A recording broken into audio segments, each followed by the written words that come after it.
today is to take a little time just recapturing on the end of the last talk that is the two phase diagrams we discussed. Deepak is here, if you were looking for him. OK. And then what I want to do is to talk a little bit about dynamics of such systems and slow dynamics, and start getting into that. OK? So let's, OK. And I promised yesterday that, OK. OK, we arrived at the following. OK, the Hamiltonian was, I just to remind you, minus j over 2n sum over si squared minus k over 2 sum over si plus 1. Right? This was the Hamiltonian. And we analyzed it both in canonical and in microcanonical ensembles. And what we found is the following phase diagram. And I want to recapture on some of the features. OK. It goes like that. Here there is, OK. Then there is this. And then there is that. And then there is this. And this is k over j. And this is t over j. And to remind you, this is m equals 0 phase. And this is the magnetized phase. And in the canonical ensemble, we have this second order line, which ends at the tricritical point. This is the canonical tricritical point, beyond which the transition becomes first order. OK, there is a first order transition here, which I did not draw. OK. On the other hand, if you do the microcanonical ensemble, the critical line continues. You see, in the canonical ensemble, this part is unstable, is already unstable. And then at some point, you get to that point, which is the microcanonical tricritical point, beyond which it becomes first order in the microcanonical ensemble. And as I said, in the microcanonical ensemble, first order transition means a jump in the temperature, a discontinuity in the temperature. So this is a discontinuity in the temperature. So if you, for a given k, you change the energy, you will have a discontinuity here at this point. So let's just discuss the various features. Yes, questions? No. OK. Of this here. And what we did last time, I said the following. I said, suppose we take k, which is larger than k canonical tricritical point. So let's just do somewhere here. And plot the temperature versus the energy. Temperature, that's the caloric curve. I said, well, it's going something like that. You know, there is this, the energy is increasing function of the temperature, and there is a slope. In this slope, there is a discontinuity, but the curve itself is continuous. There is nothing special. Then, as you go to at the tricritical point, k tricritical, k canonical tricritical point, then what happens is that it goes this way, in a sense that the slope here becomes 0, OK, t over e. And since the slope is 0, it means that CV is infinite. OK? At the point itself, the specific heat is infinite. Then, if you keep on going, k is between k canonical tricritical point and k of microcanonical tricritical point, then you have this kind of curve. It goes this way, and then it starts curving down. It means that you have here T and E. So in this region, you have CV negative. So there is a region, interval in energy in which the specific heat is negative. That's here. And when you get to the k equals k microcanonical tricritical point, what happens is that the slope becomes infinite here. The slope here is infinite, and this is E, and this is T. And the slope infinite means that CV is 0. And if you go beyond that, it's OK. K smaller than K tricritical point, what happens is that you have the discontinuity we talked about. You have that, and then discontinuity, and then this. And this is E, and this is T. OK? So this is the picture. Go from here to here, there, there, and there. And you see the various features of the microcanonical ensemble. That you have region of negative specific heat. You can get to minus infinity even. And discontinuity in temperature. OK? And what I promised yesterday, that I'll show you why do I say that at the critical point, at the canonical critical point, the specific heat goes to infinity, and why it goes to 0 at this point, at the microcanonical. OK? So let me just give you the argument. It's very simple.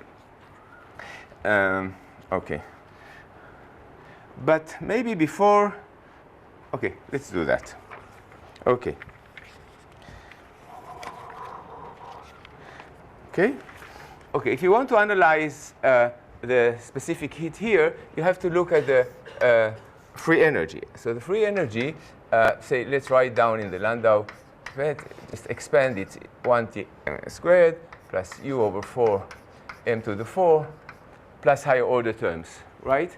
Write down the, that's the usual case. That's when you have ordinary critical point. And at the critical point, T, which is T minus Tc over Tc, this is 0. At the critical point, T is equal to 0, right? That's the usual picture. Then, if you just minimize it, you say that m squared, when T is negative, then m is not equal to 0, and it just minus T over u. And therefore, what you get is that the free energy is, if T is positive, it is 0, right? If T is positive, then the magnetization is 0. Everything is, there's nothing special happening. And while below, if T is negative, you get it's minus 1/4 T squared over u. OK? That's the behavior of the free energy. Now, when you want to calculate a CV, CV is just minus T times d2f dt squared. You have to take the second derivative of the free energy with respect to temperature. The temperature appears only here. Take the second derivative, and you get just a constant here, right, when you take the second derivative. OK? So there is a jump in the specific heat, in the usual critical point. Where is a jump in the specific heat?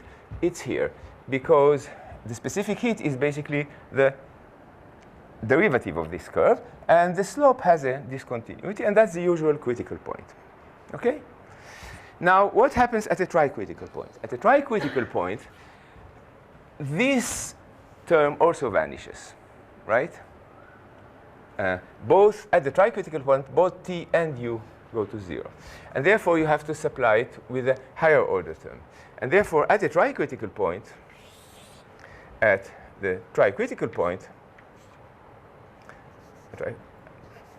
then F should be written as 1 T m squared plus some V over 6 m to the 6. OK? You have to expand. And at that point itself, this is 0, right? So you have to keep the next order term, which is this.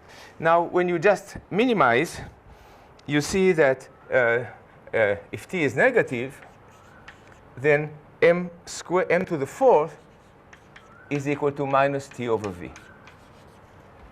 Right? That's a solution.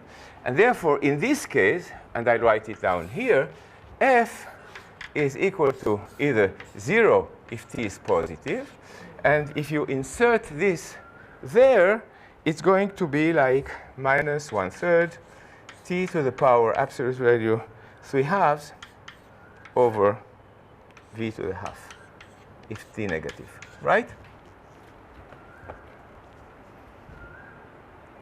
Okay. So the free energy goes like t to the 3/2, rather than t squared near ordinary critical point. And therefore, when you take the second derivative to calculate the specific heat, you see the specific heat will go like 1 over square root of t, absolute value. And that goes to infinity when t goes to 0. Okay? That's how you see that a canonical tricritical point, where we analyze things via the free energy, you expect infinite specific heat to appear. Okay? There is a divergence of the specific heat. And that's what happens here. Okay?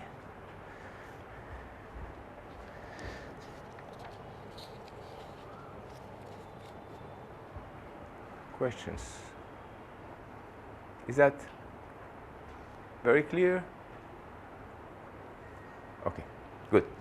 Now, why does the specific heat becomes infinite when you go to the multicritical, to the microcanonical tricritical point? Let me, to do that, I have to analyze the entropy. Right here, we looked at the free energy. That's the canonical approach. You have to look at the entropy. And there you see the difference.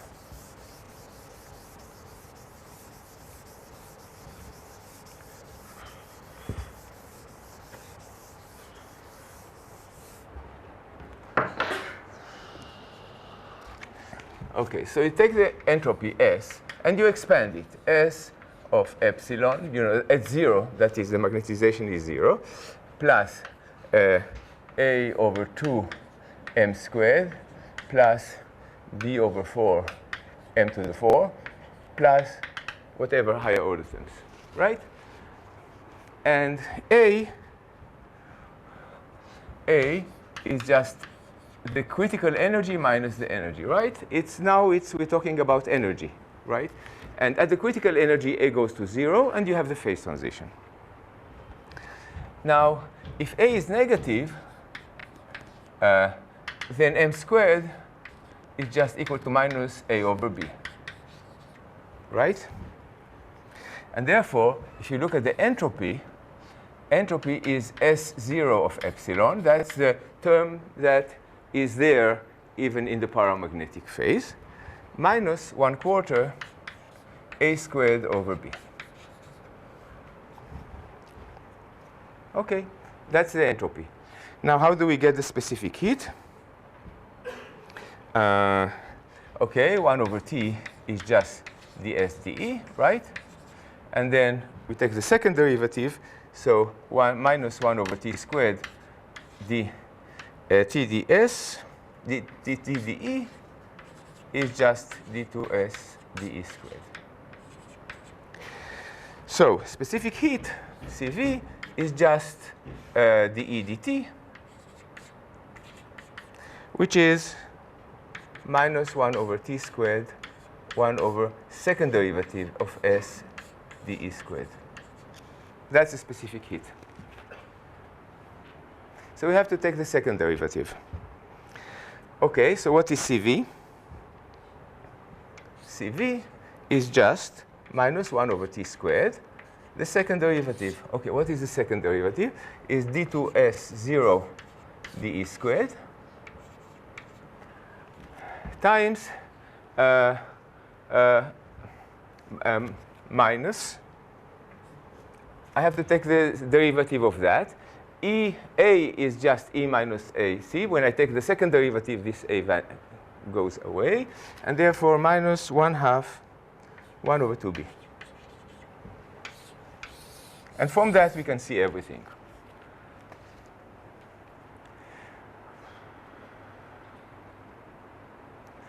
Okay.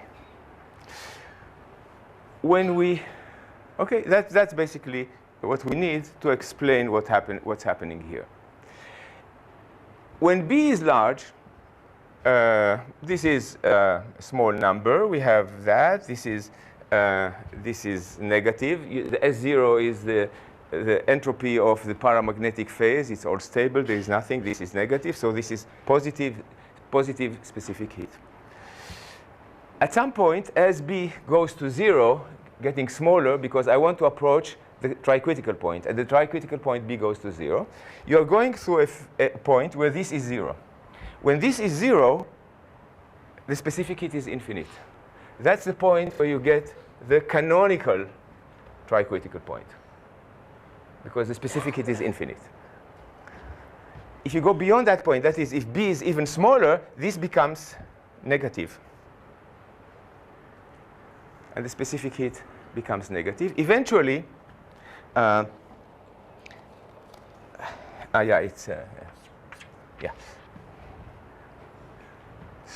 Let me just put the signs, because B was negative to begin with. So if I put the signs right, this is absolute value, and this is absolute value. Just to make sure that you have the signs right. As B decreases, this becomes larger than that, and you get negative specific heat. Eventually, when B goes to 0, this goes to infinity, and the specific heat goes to 0. That's how you get the 0 specific heat in that. OK, so that's what I wanted to show you, that you can do it this way. So in a physical system, what's going to happen is the following. I want to show you what does it mean, this first order phase transition. You start at high temperature. Let's look at this phase diagram. Start with a given K. Say we are at a given K. We start at a high energy. The system is with high energy. The temperature is high, so we start somewhere here. I want to just go along this line, a given K. I decrease the energy, the temperature decreases. It decreases, it goes here until it reaches that lower line. When it reaches that lower line, OK, I reach that point, the temperature jumps up to the other branch. It jumps here, right? Then the temperature keeps increasing. You see, it's that curve, and then it decreases again. So that's what the temperature does as I vary the energy in the microcanonical ensemble. I see the jump, and I see the negative specific heat that comes from this curve. OK? So basically, that's how you should think about these curves in connection with this phase diagram. On the other hand, of course, if you do it here, then as you decrease the energy, the temperature decreases. There's a jump in the slope, and then it goes here. That's this graph, et cetera, et cetera. OK? That's how you read it off. Now, so the difference between canonical and microcanonical shows up. For example, if you look at this curve, and in the microcanonical ensemble, you just follow this curve. That is the energy. As you vary the energy, the temperature will follow that curve. On the other hand, what happens in the canonical ensemble? In the canonical ensemble, you are going to have a Maxwell construction. That is, in a canonical ensemble, what's going to happen is that at some energy, you are going to have a discontinuity. At some temperature, I go down in temperature. At some temperature, I'm going to have a discontinuity. And the curve, of course, is going to be replaced by the usual this, that, and this.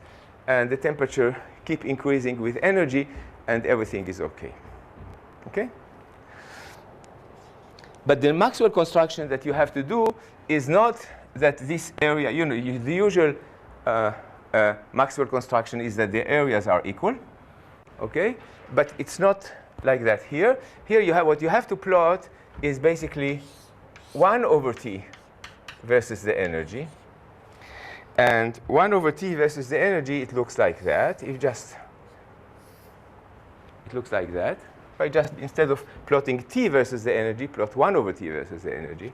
And the Maxwell, the temperature at which the canonical transition takes place, appears when you have equal areas in this plot. OK? So I leave it to you as an exercise to prove that the proper Maxwell construction here is when you plot this 1 over t versus the energy. And the usual rule of equal areas, that's where the transition is determined by there. So there is going to be some temperature determined by the point, by the temperature at which the areas, these areas are equal. And this is going to be the transition point. Okay?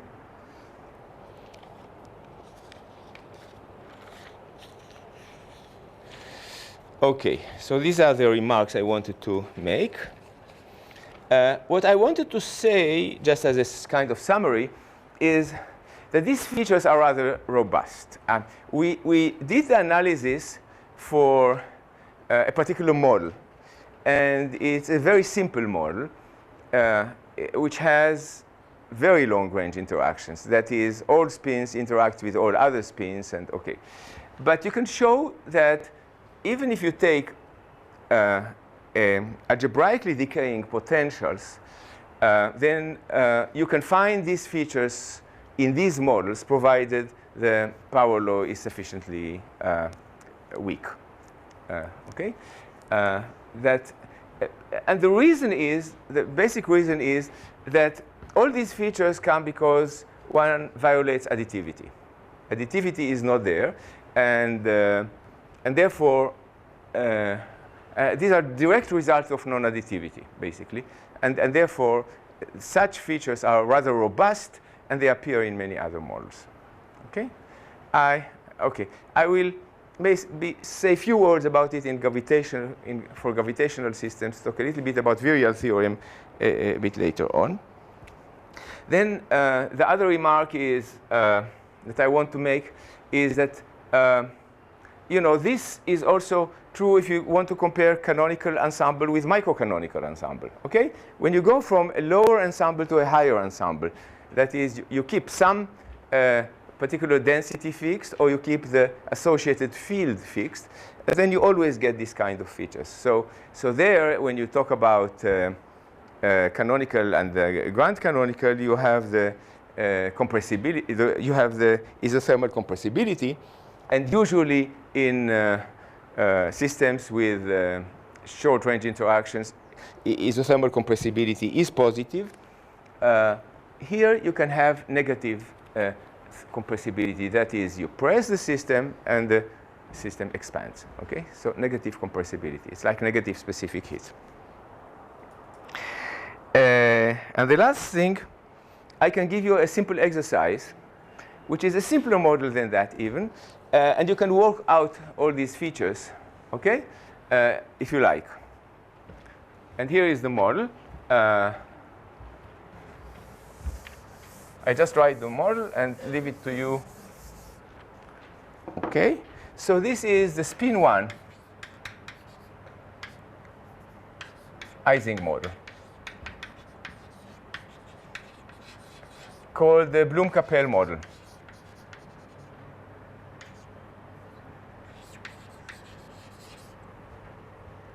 Marty Bloom.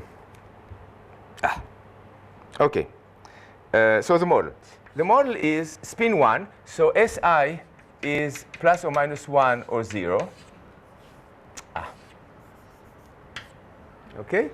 And the model is delta times sum over SI squared minus J over 2n sum over SI squared. It's a very similar model. Okay? Okay. Now, okay, so you have the ferromagnetic interaction here. J is positive, and delta is whatever. Okay? And delta, if it's positive, it favors, of course, the S equal to 0, right? And if delta is negative, it favors the plus minus 1, right? It doesn't distinguish between the plus minus 1. If you look at the ground state of this model,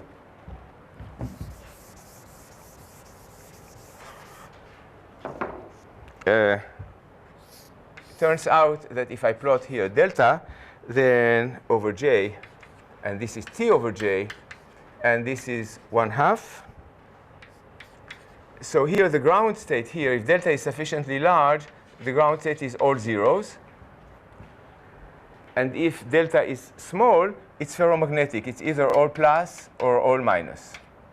So, and again, there is this first order phase transition, and then the second order phase transition. Similar thing. So that's what you expect the canonical phase diagram there. So you do the counting for this model, calculate the entropy of that model, you can calculate the canonical phase diagram, compare, and see very similar features. Okay, so this is a kind of exercise. Okay.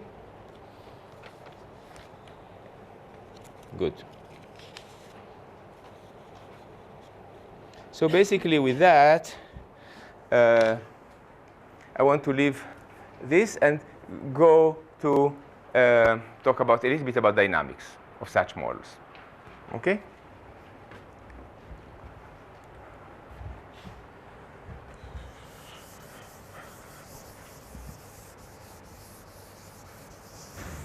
Okay.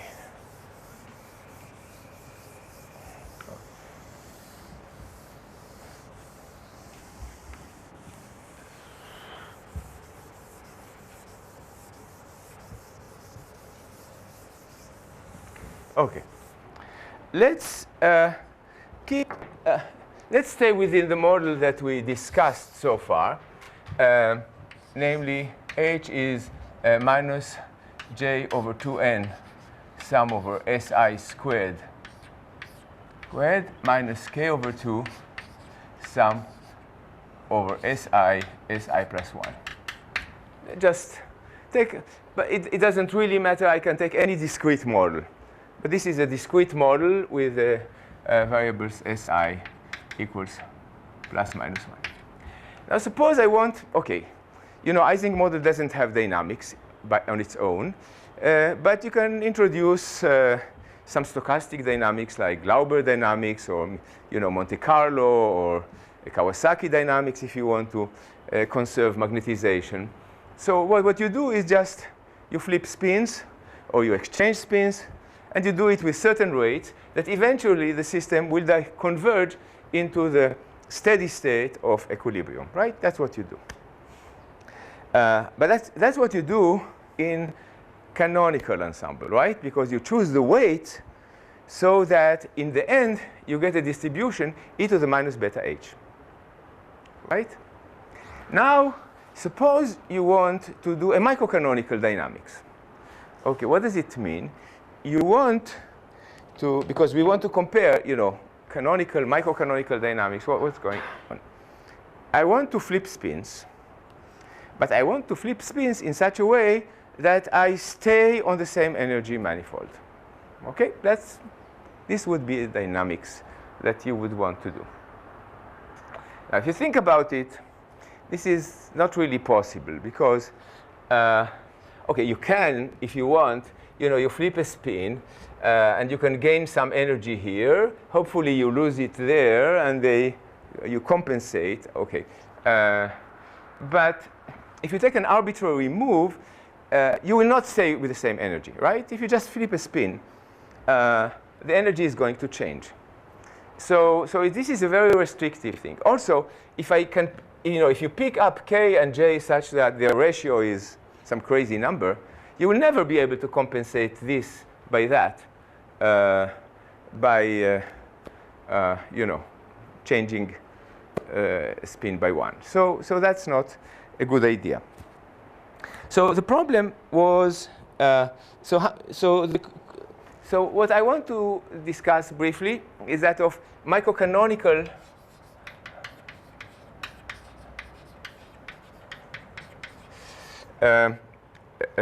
microcanonical dynamics.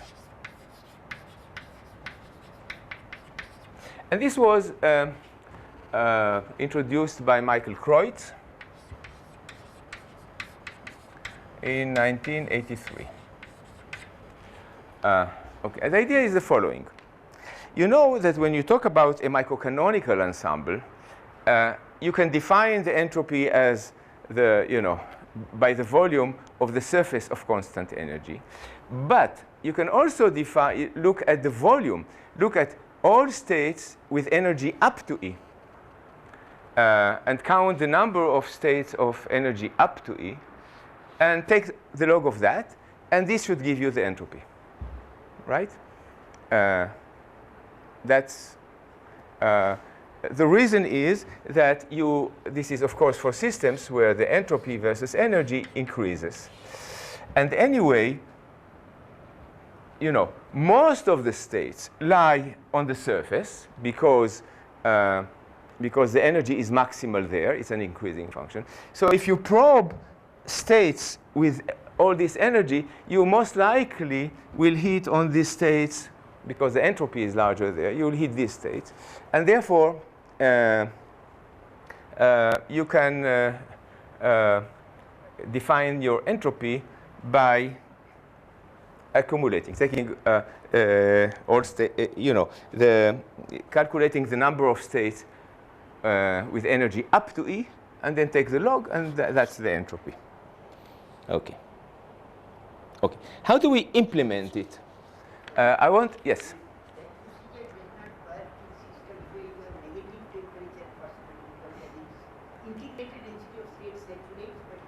Yeah. Negative temperature is a different story. That will not work. It will not work. Okay, but let's work with positive temperature. I allow you negative specific heat, not negative temperature. Okay? Okay. You're absolutely right. Yeah, negative temperature, what Deepak was saying, means that you have this kind of curve, right? S and E. And of course, if you start probing all these states, you end up here and not there. Okay? So let's not talk about negative energies. But I want to show you that you can talk about negative specific heat, and it's still okay. And this is the point that I want to make here. Okay? Because in these microcanonical ensembles, specific heat can still be negative. Okay. Now, okay, what do you do?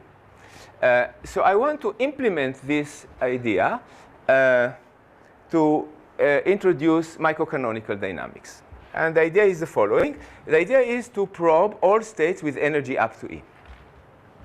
So here is a system of say, Ising. We can think about this, but it doesn't matter. Any discrete thing is.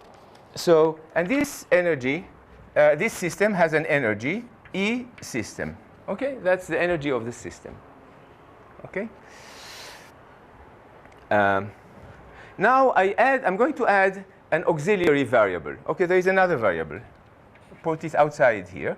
Call it a daemon. Okay? And it has an energy E daemon. Okay? And I want to take ES plus ED to be E. That's the energy I want to probe. Okay? I want to calculate the entropy or the whatever property at this energy. So I can start. Okay, so what are the steps? One, start, that doesn't matter, with ES equals E, ED equals 0. Doesn't really matter, but it's just as a starting point. Okay? Now you make some flips. But you make sure to keep ED positive. Okay? ED cannot, the energy of the daemon cannot be negative. It can be 0, it can be, but it has to be, okay, positive. Okay. Now you attempt to flip a spin. Okay. Okay, now you take a spin in the system, and you attempt to flip it. Sorry? How do you fix the configuration given E, like initial state, or is it? Yeah, choose a state. Choose a state at random. Doesn't matter. Choose a state at random. That's an initial, but provided the energy is E, that's the energy you want to probe. Now attempt to flip a spin. If, when you flip the spin, the energy decreases, okay? If energy decreases, then you do the following. You make the flip, then, accept the flip, it's okay. Then the energy of the system goes to ES minus delta E, right? Because you just lose some energy. But the demon is kept like a bank, okay? So you transfer the energy to the demon. So ED is ED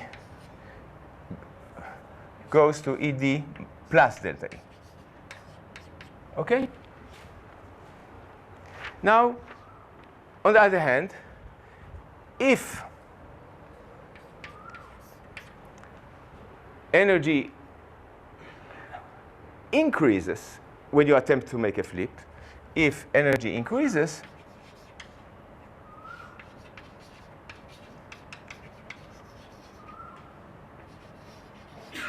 then you take energy from the demon and you make the flip.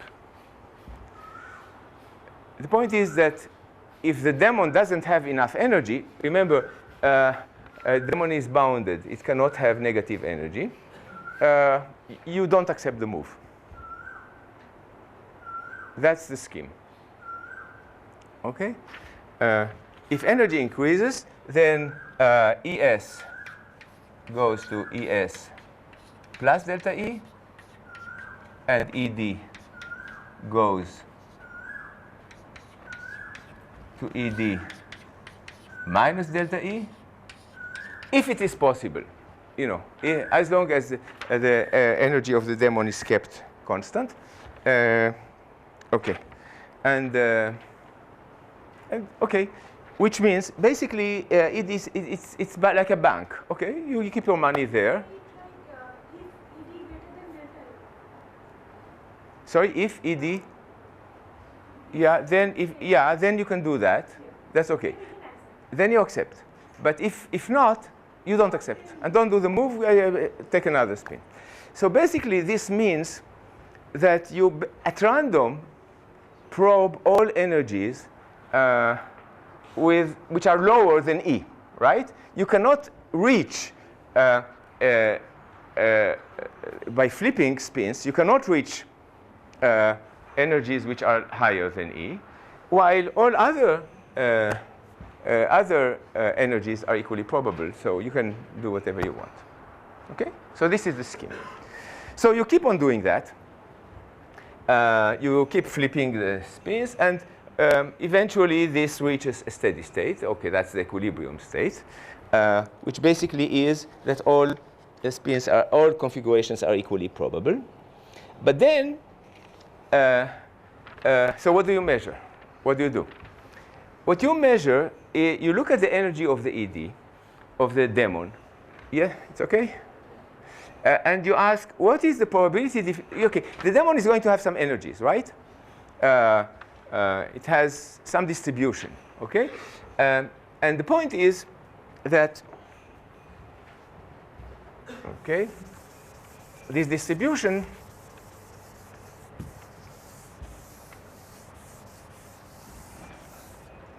since this demon is in contact with a system which is in some equilibrium, right? It has a temperature.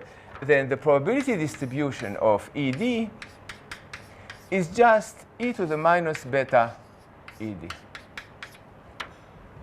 It's going to be exponential. And the coefficient of the exponential is going to give you the temperature. So this is that's how you measure the temperature which is associated with this energy.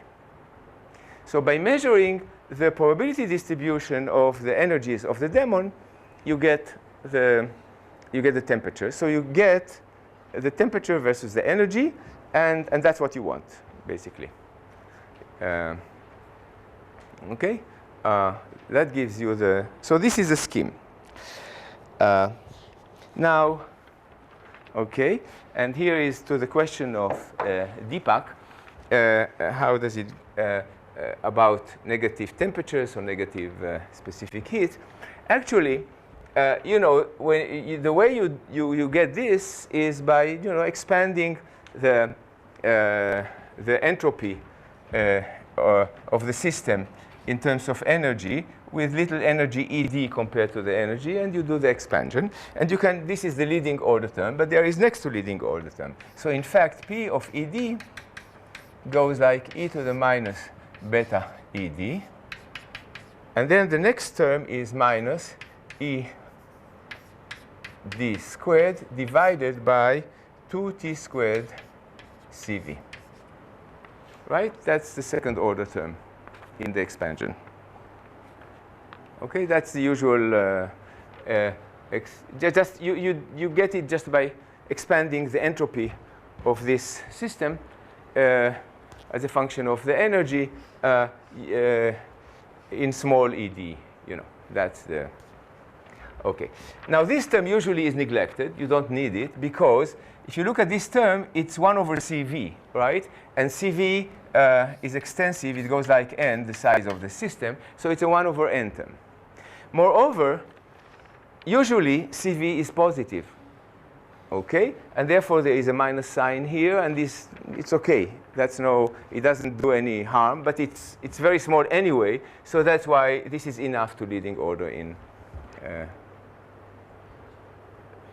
come from the density of So, sorry? state? Second term, does it come from the density of state? Yeah, it comes from the expansion of the entropy. You know, I just think of it like a canonical. you know, yeah, sorry? Like I just think of it as a canonical and symbol. Right, right. Then it's e to the minus beta e of the configuration, but And the right in terms of energy, there is a density of states. right, right. Is it the log of the density? Right. Basically, that's what it is. You know, it's just, if you want, if you look at, write down ES. E of the system is just E minus ED, right? And you look at the entropy of the system. The entropy S of ES is S of E. Right? I'm just expanding in powers of ED. Minus ED ds dE plus 1/2 ED squared, okay, D2S dE squared ED squared. And basically this second derivative is 1 over T squared times CV. When you exponentiate it. That's what it gives you. Okay. Okay. Now, in our case, CV could be negative. CV could be negative. And you could have thought that there might be a problem, okay? Because this next to leading term, it becomes positive and it might go away. The point is that it goes like 1 over n, and therefore it doesn't really do much. Suppose CV is indeed negative. What does it mean on this curve?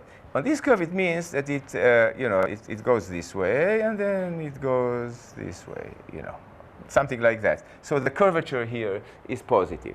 So if I want to probe energies like that, as long as the temperature is increasing, I don't care whether it is the curvature is positive or negative. When I keep probing, I will probe these states, right? So everything is okay. The fact that the CV is negative doesn't do any harm. And we can use this kind of dynamics in order to probe, to look at the time scales associated with relaxation of this model. Relaxation times of a model like that, even if CV is negative. Okay? Yeah. Sorry? I can't hear you. Yeah, ED is much smaller than ES. Of course, it's an energy of a single particle. While ES scales with the system size, ED is just a single particle. Yes. Deepak. So you seem to be saying that the temperature being negative is much worse than specific heat being negative. Yes. Can you just explain that a little bit better? Temperature, well, temperature is first derivative, specific heat is second derivative, so it's always more. Of course, it's more, yeah. Because in conventional thermodynamics, of course, there is a convexity which is assumed, and we are Right. No, but here it is, it's one order higher. But you see that from here, It's either this for negative specific heat or that for negative temperature. And that's a very different situation, because when I probe things, I will not stay here. I will never be able to probe these states. I will always get stuck here. And the system will always go there. Okay.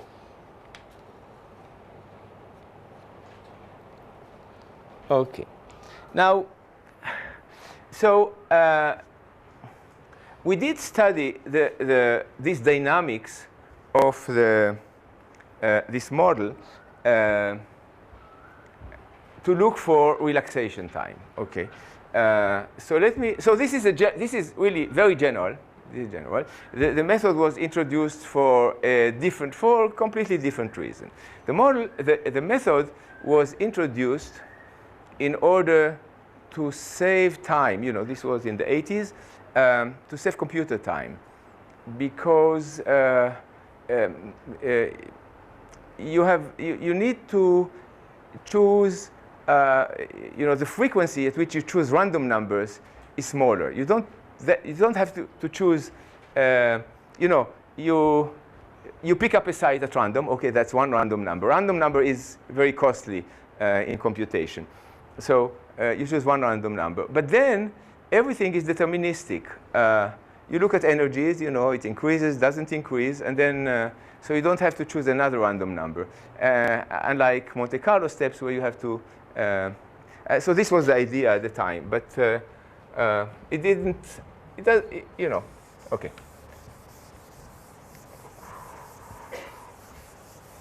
Okay. Okay. Now, let me just.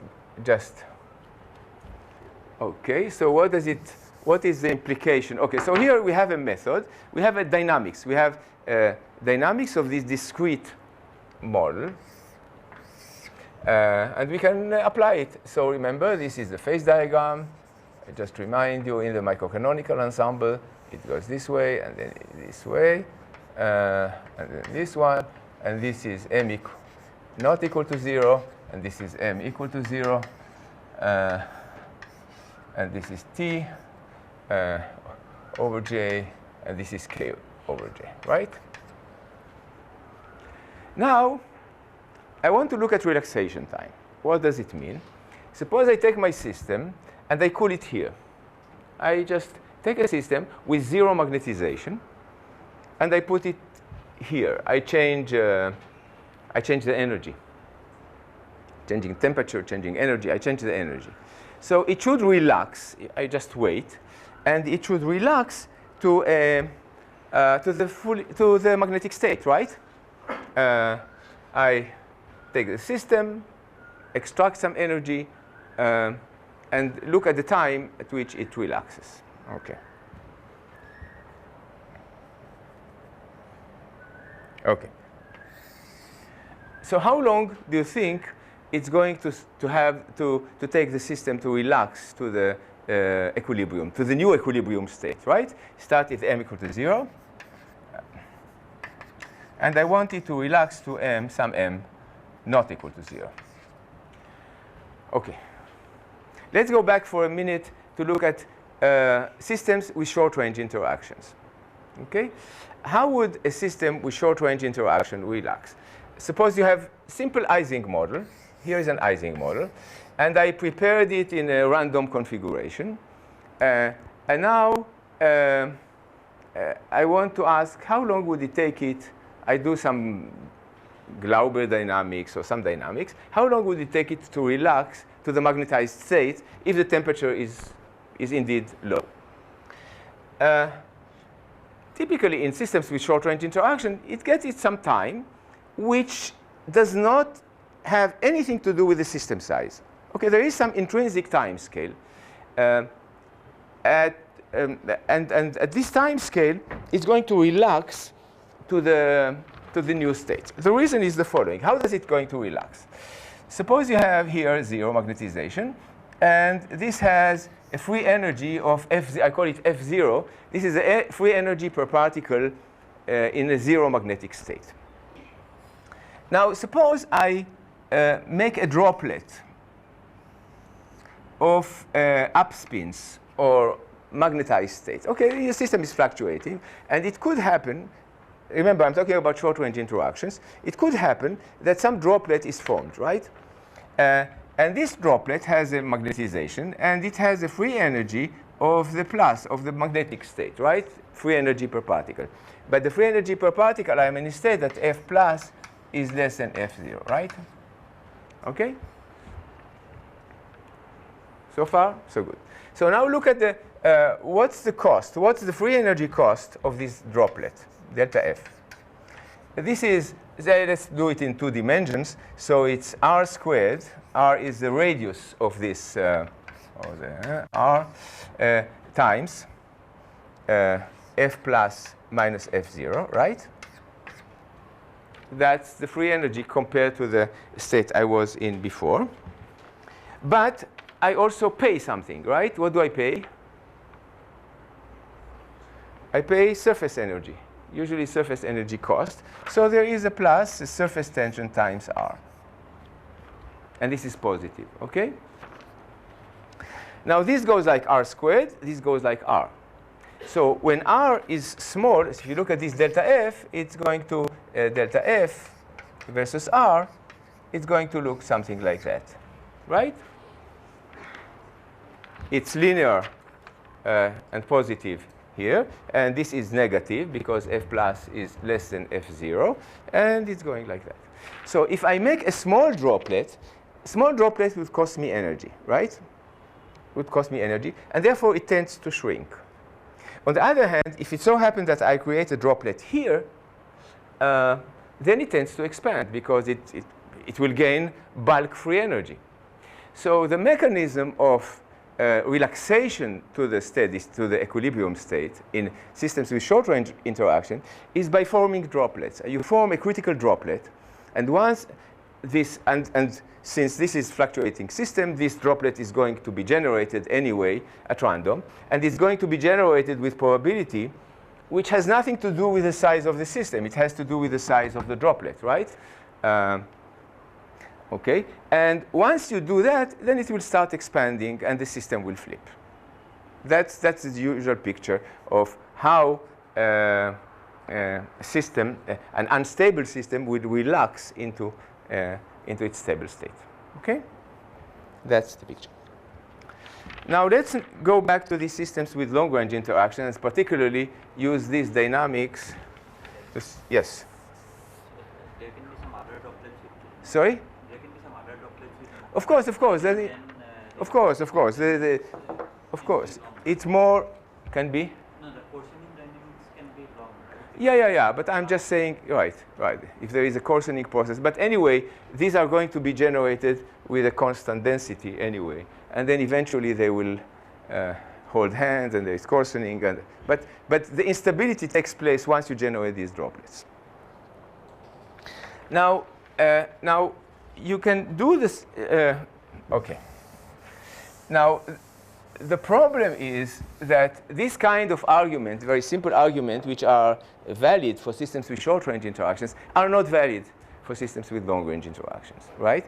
Because there's no notion of surface free energy. Well, it's more complicated because there's no surface. They all interact with all others, and particularly, specifically, in the model I was describing, where all particles interact with all particles, then there's no in geometry, right? It's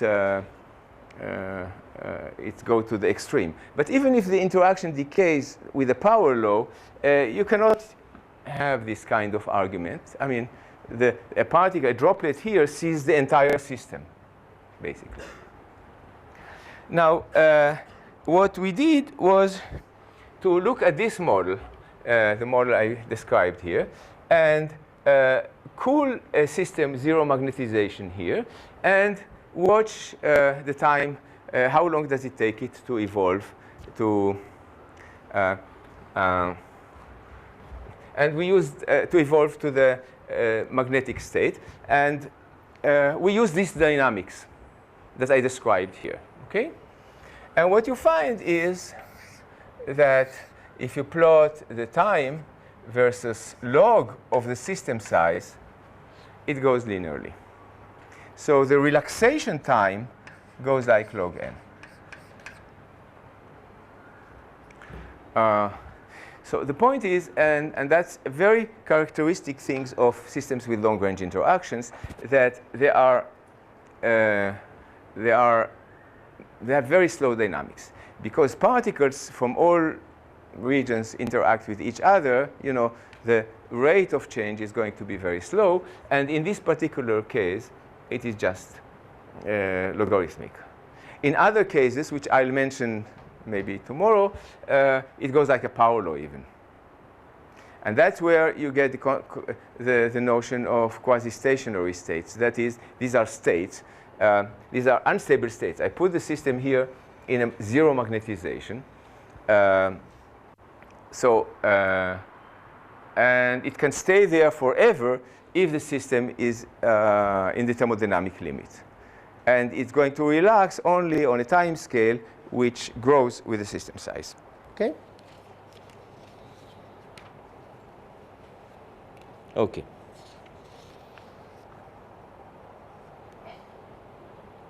What's the time now? Ah, okay. Okay. Yeah. What is the relaxation time for a system with short-range interactions? It's just, it does not depend on n. It doesn't depend on Right, as I said, it's the time it takes you to generate a droplet, more or less. That's the time scale of critical size. You know, critical size is about, here or there, There is a critical size above which it's a nucleation, what's called nucleation, okay? Once you nucleate a critical droplet, then you're done. And this is independent of the system size.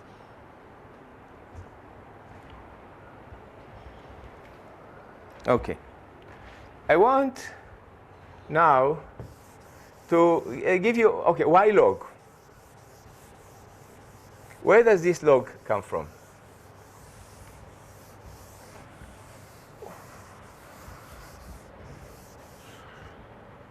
Okay, we don't need this.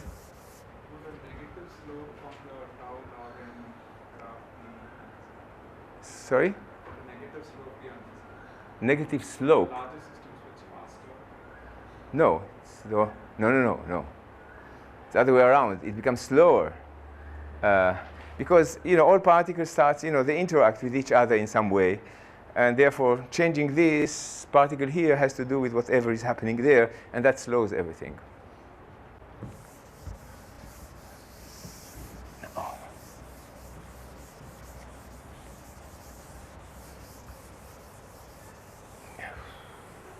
Okay. Okay. Can one get an understanding for this logarithmic behavior? So here is a very simple picture. Okay. You can write down a Langevin equation and for the magnetization and see how it behaves. Okay. Okay. Now I want to write down the m dt, the time evolution of the magnetization. So it's a relaxational dynamics. So I'm going to assume that this is just ds dm. S is the entropy. Okay, I have an entropy as a function of m. Of course, it tries to reach, m tries to reach the maximum of the entropy. And therefore, we assume that you have a dynamics of this sort. And also, there is a noise term. And let's assume that it's uncorrelated, xi t prime is d times delta of t minus t prime. Okay. Okay. Now the point is, so let's forget this term for a minute. I'm just flipping spins, okay? And I want to see what is the rate at which the magnetization changes. The magnetization changes. So if you look at delta m, delta t, I'm just flipping. Okay. What is one time step? One time step consists of n flips, right? I mean, in a Monte Carlo, right? Or in some dynamics. I have to give everybody a chance to. And therefore, delta m is going to be square root of n, right? Because it's random. I'm just flipping spins at random. So either it increases or decreases over delta t. Delta t is order 1. So it goes like square root of n. And therefore, the m dt, m is per particle. Okay, the magnetization per particle is going to be like 1 over the square root of n. So the point is that the noise term has to do with this, to do with the system size, and it goes to 0 if you have in the thermodynamic limit. That is, if the system is very large, I flip a spin, it doesn't change the magnetization really, because it's one spin over many. So therefore, this d should go like 1 over n.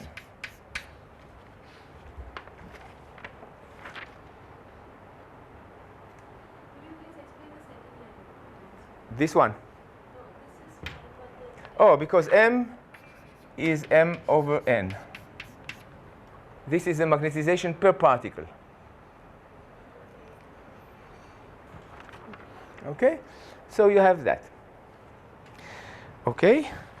So I want to study the Fokker. Okay, so I have this Langevin equation. I write down the Fokker-Planck equation associated with it. Fokker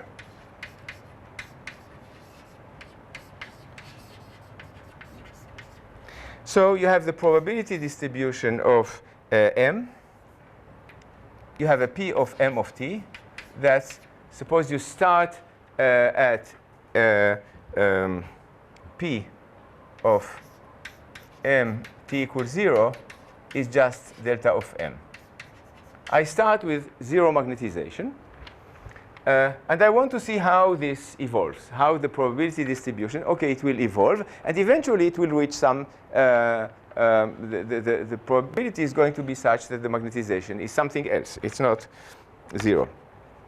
So, so dp dt, the Fokker-Planck equation, is just d times d2p dm squared. This comes from the noise term. But then there is also the drive term that comes from here, right? And the drive term is minus ddm of ds dm times p. Okay, so that's the equation. Sorry? Noise coefficient. Yeah, there is. Yeah. I'm just. I care only about the n. I mean, it's not right. This is. I didn't keep here all factors and everything. I just want to. This is the point I want to make, of course. Now, this is the force. So it's as if you have a particle, right? M is the coordinate of the particle, which is living in some potential. And what is the potential? The potential is minus s, because usually when you have a particle moving in a potential, it's minus dv dx, right? It's the force, and the force is minus x. So basically, it's like a particle moving in a potential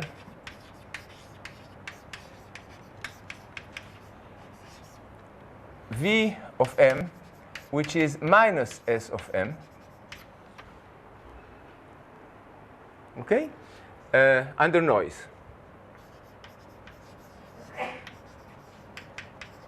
Okay. What is S of m? Okay. Suppose, let's see, now let's be concrete. S of m is something like that, right? We are in the magnetic state. So this is S versus m. And I want to start at zero magnetization. And I want to see how the system will take me to the maximum entropy, right? This is like, okay, it's as if I have a single particle moving in a potential. This is a potential now, V of m and m. I put the particle here on top of the hill, and I ask, how long would it take it to relax to the bottom? Okay? Okay.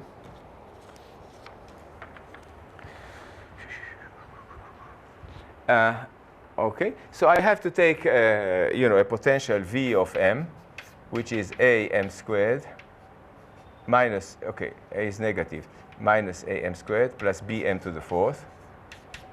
And I say, okay, I have a potential like that, and I want to look at the evolution of p. Okay, this is what I need to do. Okay, solving this equation with this kind of potential is a bit tricky, but we can do better. We can just drop that. That is, suppose I have a potential which looks like that.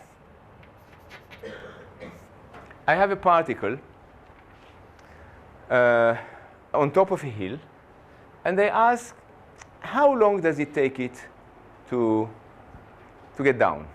To get down, I don't care what happens here. I want it to get somewhere else, because once it gets here, it will just roll down. Okay? Now, the point is that the temperature of this particle, if you want to think about it, the temperature is D, is 1 over n. So the picture, the physical picture is that you have a particle on top of a hill at temperature which is 1 over n, very small temperature, very low temperature. At temperature equal to 0, that is in the thermodynamic limit, it will just stay still. On the other hand, if the temperature is very small, it's 1 over n, it will start rolling. And you can ask how long does it take it to roll. Okay, you can solve this equation. It's a linear equation. So this is soluble. So here is another exercise. And here is the solution. P of m and t goes like E. Okay, that's in the limit of large time. So basically, the equation is, just to make sure that we are, dp dt is d d2p dm squared minus a ddm of mp. Okay? That's the equation. With the initial condition that, with this initial condition. Okay? So it's, so this is in the limit of large time. I don't have this. A m squared e to the minus 2at divided by 2d. That's asymptotic behavior. Okay? So it's e to the m squared. And of course, it's keep m, the larger m, it's going to be large because it's going to run away. There is no stable solution. But you can ask, what is m squared as a function of time? Okay? And m squared as a function of time is just from scaling, is just d. It's like in a Gaussian, it's d over a, basically. D over a e to the 2at. Okay, that's about m squared. So that's the fluctuation, that's m squared around the bottom. And when this is of order 1, you say, okay, the process is done. There is a runaway and it will go away. So basically, okay, so therefore, what is this? D is 1 over n. So you have 1 over n. A is just some constant, I don't care. E to the, okay, A to AT is of order 1. And therefore, T goes like log n.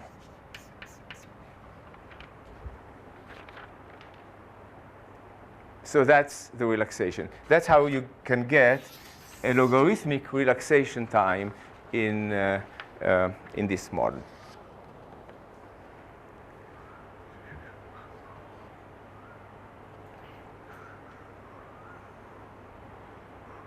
Okay. So the picture is very different from what happens in short-range systems. In short-range systems, you have critical droplet. Once you generate it at random in various places, you just go ahead. Here, somehow, the whole system has to evolve together. There's no notion of droplet because there is no notion even of space here. So the whole thing has to evolve together, and the magnetization has to, very slowly build up the magnetization from the entire system, and that's why it feels the size of the system. Okay?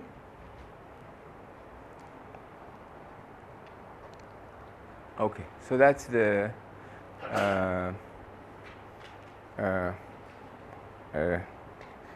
that's the understanding of how this system relaxes. Now, this is a discrete model, discrete spin model, and there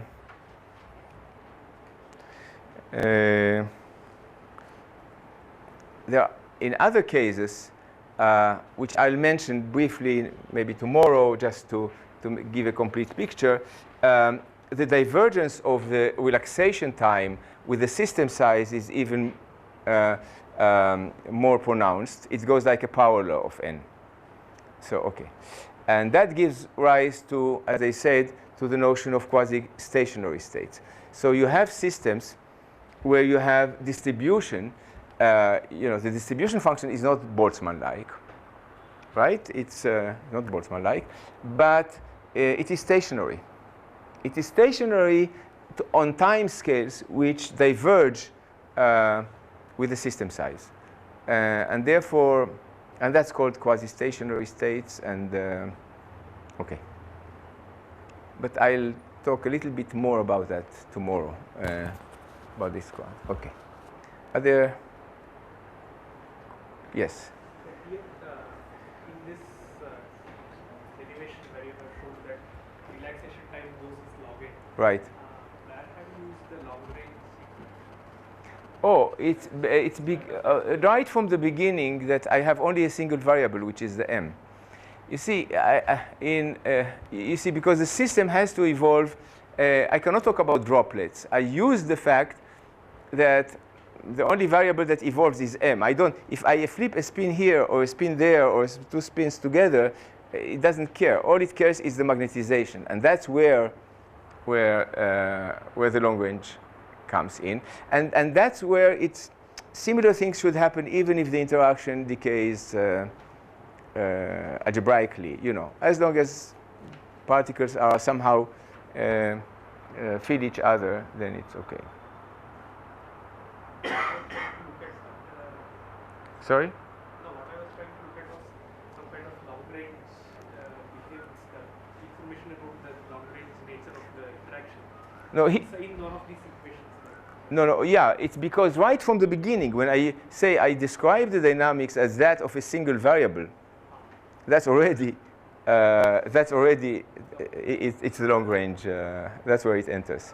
Otherwise, I should have taken m of x, and then I have to take fluctuation. Yeah, right. Yes. If there are some inherent symmetries in the problem, Right.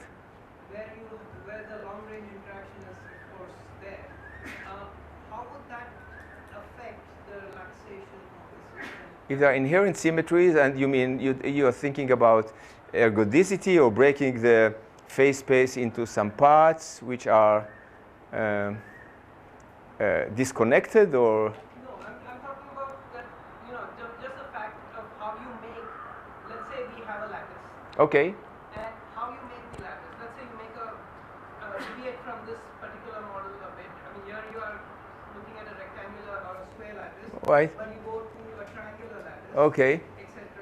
Or something. Right. We can dream up many things. Right. The question is the relaxation then, does the dynamic of the relaxation for long-range interactions change qualitatively? I don't think so, because it's it's a long-range effect. It doesn't have the short length scale. The features that go with the long-range interactions should not feel the long, the short distance. No, what I'm trying to sort of argue is that there may be some easy transformations that could be aided, and therefore the system and the interaction sort of propagate faster along. So whether the structure, how the system is actually composed, has a bearing on the problem. Yeah, but then this can happen if you have systems with algebraically decaying forces. You need the notion of geometry, as you say.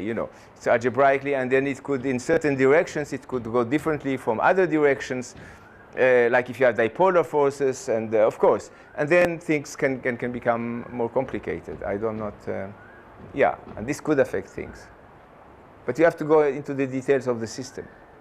I don't think that I can say something general. Yeah.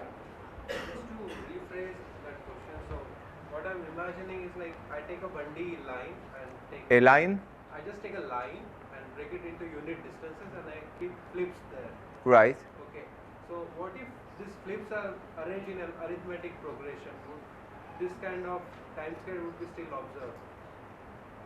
Say that the adjacent spacing between them is not a unit, but say they are like spaced in an arithmetic progression. Like there are some clusters with large. So you change your underlining geometry.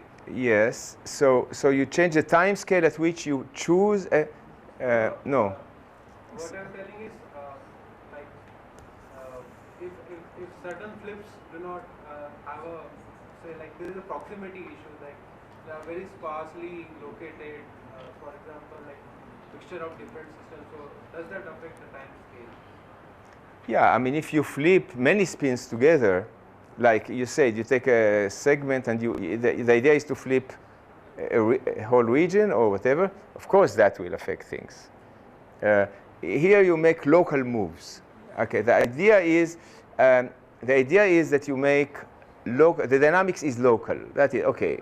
It's one spin, two spins, whatever, but it's a local region, and you make. Otherwise, yeah, the dynamics itself is local. That's the idea. You don't take. Of course, this would change things if you. Okay. Think. I'm not. Yeah. Sorry. Right.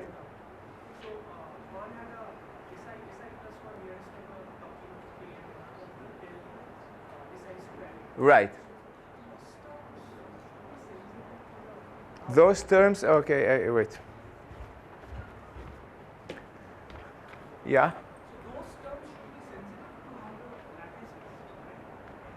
No, because every spin interacts with every other spin, and well, in this other, the model that I mentioned to you as an exercise, the spin 1, there is no, because it's just SI squared, right? So it doesn't care where they are located.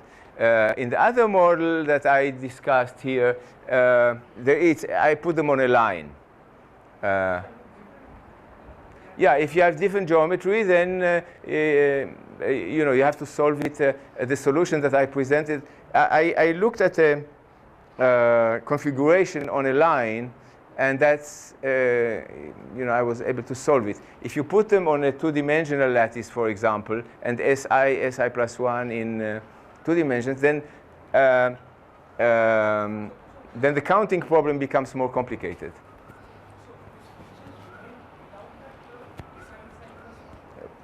What remains? Right. Then what remains? Oh, okay. I get the question. Okay, okay. Yeah, I should have said that. Okay. Okay. The question is this: why did I consider this model? I should have stressed it, or maybe I hinted. Sum over Si. That's a very good question. Squared minus k over 2 sum over Si plus 1. Okay? Good. Why did I consider this model? Why do I need this at all? Let's take k equal to 0, and what happens there? You know, the general argument that I gave you tells you that in order to see some negative specific heat or something special happening in the microcanonical ensemble, you need to have first order phase transition in the canonical one, right? Remember, that's from the starting picture. You have this, you know, the entropy, and then I say that, and then they become inequivalent, right? So you need a first order phase transition. Now, if you take k equal to 0, this has a second order phase transition. And the model, you know, and then you do canonical, you do microcanonical, you get the same thing. And indeed, if you look at the phase diagram, I should have stressed that more. The phase diagram, the action happens, this is k over j, and this is t over j. The action appears, you see, this is minus a half in the negative region. As long as k is positive, you know, the two ensembles give you the same thing. So it's not only that you need k, but you need it to be negative. And that's where you get, and that's why the introduction. Now, it's the same story with the other model, with the spin 1. There you get the first order phase transition because of the delta of this Si squared, and that opens the gate to probe all these features. Very good question. Okay. I should have stressed that to begin with. Okay, yes? So if I have an arbitrary configuration of spins, Okay. and I have long-range interactions, now, and we do a spin flip Right. locally, so then we have this whole relaxation time business, Yeah. right? Now, the thing is that I would imagine that the best way to sort of for the system to relax would be that the neighboring spin spontaneously flips, which would mean that there is a certain range beyond which the long-range interaction for the system remains sort of identical, right? Because the neighboring spin has flipped, Right. and so there is a certain sort of scale of the system where it doesn't resolve which spin has flipped. Yes. And so the long-range part can just be put down to some kind of a background effect. And you're talking more about a local this thing. Does that kind of thing actually work? Yeah, except that, okay, so you have to, okay, you want to think about the notion of surface tension, right? You say you have a local region, and you have to think about how much it costs, okay. You know, you cannot express the energy in terms of local things because it depends on what happens far away. Even if the interaction decays sufficiently slowly, it feels the other part. I cannot really write the interaction, the energy of this region as the energy of the droplet itself plus a surface. I cannot do that. So it's coupled to the rest of the system. And in this extreme case, where everybody interacts with everybody else, I end up with a single variable, which is m. I don't care whether I flip this one, and then the next one is nearest neighbor, or it's there. It changes. It does the same change in m, right? Okay. So it's the same thing. Think about if the interaction decays sufficiently slowly. Again, it's not really important if I flip it here or I flip it there. If it decays very slowly, it's right. That's the idea. So and what happens in intermediate case is just in between, and you can get these kind of features there. Both the long range and the short range You argued the long range dominates the relaxation process. The long range dominates? The relaxation time. Yes, indeed. So you will get log n relaxation even in the short term, regardless of the nature of the Right. Absolutely. It's the long range nature that goes in. Right. We are not considering that the flips have any kind of sphere of influence within which they can only interact with the neighboring. No. We are telling No, that because it's long range. Yeah. We have the potential 1 by r to the power d plus sigma. Right. How this depends on sigma? So for small sigma it is long range. So it should go as log n. Well, sigma is negative. So the model I considered here was large sigma, large in the sense that a large and negative. That is, sigma is minus d. 1 over r to the d plus sigma. And it does not decay with the distance, right? Now, if sigma is negative and then it's going, you're going to see features like that of slow relaxation, but you have to study the fluctuations, and it's a more subtle if you want to study it in detail. Small sigma which is negative. Sorry? For any small sigma which is negative, this t goes as log n of reality. It depends also on symmetries. As I said, I'll talk tomorrow a little bit about a model in which it goes like n to some power, not log. So it's by no means this is clear how it goes in any case, for every other case. But the fact that it diverges with the system size is there. And it's not, yeah. Does tau have explicit dependence on sigma? Sorry? Does tau Has, yes, but I don't think this is known, or how it depends. Of course it depends. It depends on sigma, of course. But the point is that it diverges, and it's not at all clear how, even in simple models. This is a simple argument that I gave you, but just to show you where it comes from.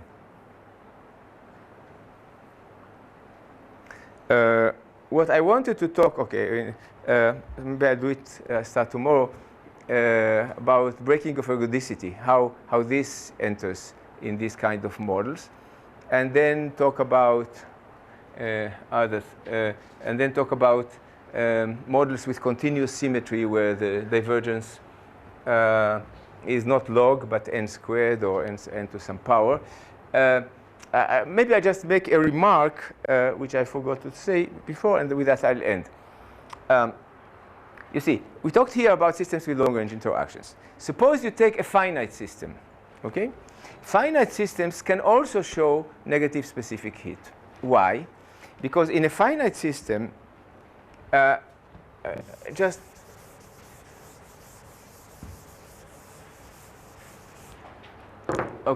you look at the energy of a finite system, you have the E of the bulk plus E of the surface, right? Typically, in a thermodynamic limit, right, the surface goes like surface, and the E bulk goes like the bulk, the volume, and therefore this is negligible, and you forget it, okay? And that's where you get all the in systems with short-range interactions, just short-range interactions. Now, so this goes like the volume, and this goes like volume to some power, which is d minus 1 over d, right? It's less than volume. Now, if you are in a finite system, these two things, the ES need not be negligible, okay? And therefore, you lose additivity. Right now, the energy does not scale like e to the v. You lose additivity, and if you take clusters, large clusters, and people study those and measure the specific heat, you can get negative specific heat. So even though the interactions are short range, the fact that you don't have additivity in the system tells you you can have negative specific heat. Okay, that's just a side remark that I wanted to mention. Okay. Yeah.